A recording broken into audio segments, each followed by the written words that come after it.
What is going on, Guardians, and welcome back to another State of the Weapon video courtesy of Planet Destiny.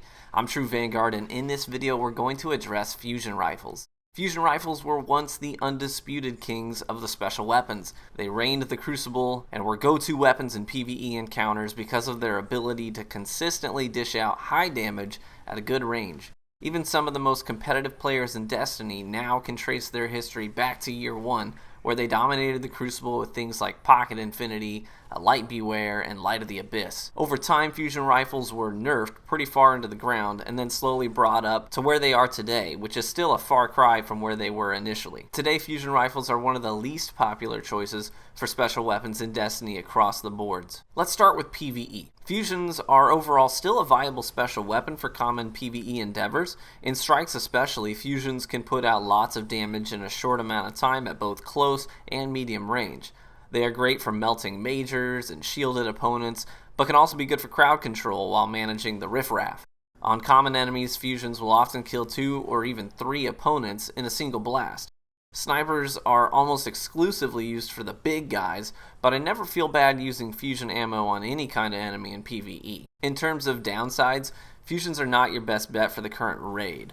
All of the boss encounters in Kingsfall include standing in one specific spot and putting out as much damage as possible into a boss crit zone in a short amount of time. This is obviously a sniper rifle raid. Yes, other special weapons can be used effectively, but snipers are the clear frontrunner for people seriously wanting to clear the encounters quickly. Now, moving on to PvP. Fusions have some great strengths as well as a few crippling weaknesses. First, let's talk archetypes. You have 3 main categories when it comes to fusions. You have the short charge rate, low impact fusions, think Split Shifter Pro.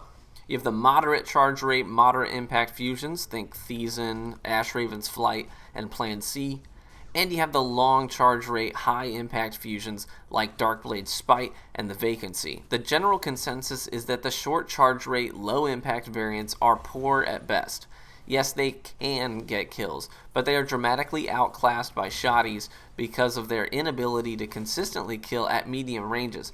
They are most consistent in shotgun range, which means it's obviously better to use a shotgun since they don't have charge times. Some people like them and use them in semi-competitive environments, but using them is to put yourself at a deliberate disadvantage. Moving on to the moderate charge rate, moderate impact variants. These are the obvious frontrunners of the fusion rifles. With the right rolls, these fusions can hang with the other special weapons adequately in the Crucible. The Thiessen from the Gunsmith, which is showcased in this gameplay quite a bit, has been offered with great rolls, including nearly max stability and optimal range values by the Gunsmith many times. It is one of the most consistent fusion rifles available today. The Plan C is by far one of the best fusion rifles in the game. We have a video on it specifically here on the Planet Destiny channel, showcasing its strengths and optimal perk allocation. The Ash Raven's Flight is also a popular choice for fusion riflers. Lastly, there are the heavy hitters with a slow charge rate. These fusions can be beastly with their potential one-hit kill range. The only problem is that Destiny is a highly mobile shooter, and these fusions are hit hard by the overall weaknesses of fusion rifles, which we'll get to next. You can have great success with these, but there are so many variables that have to align for it to happen. Being paired against players who don't use their mobility well is a factor, and having fewer good shotgunners on the enemy team is also a factor. In summary, with the archetypes, the moderate charge rate, moderate impact variants are clearly the best bet. Now let's talk weaknesses. Fusions suffer from the God roll or bust syndrome. Most fusions need to have some of the best perks available in order to be decent. That means the majority of fusions that drop for you are going to be infusion food or a means to weapon parts and legendary marks. Another weakness is the overall inconsistency of fusion rifles. Sometimes they will melt at a great range. Other times they will roll snake eyes when you fire and leave you in a bad situation. One reason for their inconsistency is the fact that the projectiles have travel time. That means that whether or not they connect depends heavily on your enemy's movement and on your ability to track that movement. And you don't just have to track the player's movement, you have to lead the projectiles since they aren't hit scan. So connecting means predicting enemy movement and having good weapon control. People who use the Bones of AO well will ruin your day. Another major weakness is that the projectiles do not all discharge at the same time. This is why you have to track enemy movement. The projectiles leave the barrel in a sequence. That's why sometimes you can't trade with shotgunners. They fire all their pellets in one burst at the same time that you discharge your fusion rifle, but only 1 or 2 projectiles hits them before you die, and the rest don't end up leaving the barrel. So they walk away with some health to spare, and you're left to observe them regenerating their health while you watch a respawn timer. Ultimately, the worst part about fusion rifles is that you can do everything right and still miss. This happens significantly less with other special weapons. So ideally, what perks do you want to have on your fusion rifle? There are actually a number of solid options for perks. Ultimately, you want to maximize stability first and range second. Those are your 2 biggest priorities. Rangefinder is an excellent perk, as is Hot Swap. Underdog can be a nice option. Hipfire and Hidden Hand are decent options as well.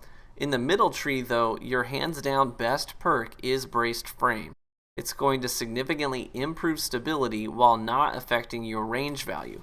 Alternatively, if you have Rangefinder to help compensate, then you can make Injection Mold or Hand-Laid Stock work for you. At the end of the day, what you're trying to do is prioritize both stability and range and get those things as high as possible, and then anything on top of that is really just up to preference. There are good perks like Battle Runner. I actually really enjoy being able to have a little boost of speed after a kill is really nice.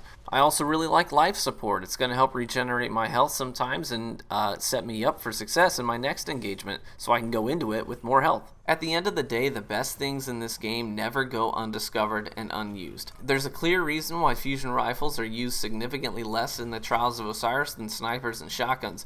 It's because when winning matters, people gravitate toward the best weapons. This isn't to say that fusions are downright bad, because they're not. They're fun to use and can be wielded rather effectively. I still get 40+ kill matches using fusion rifles, but they aren't as consistently lethal as your other options.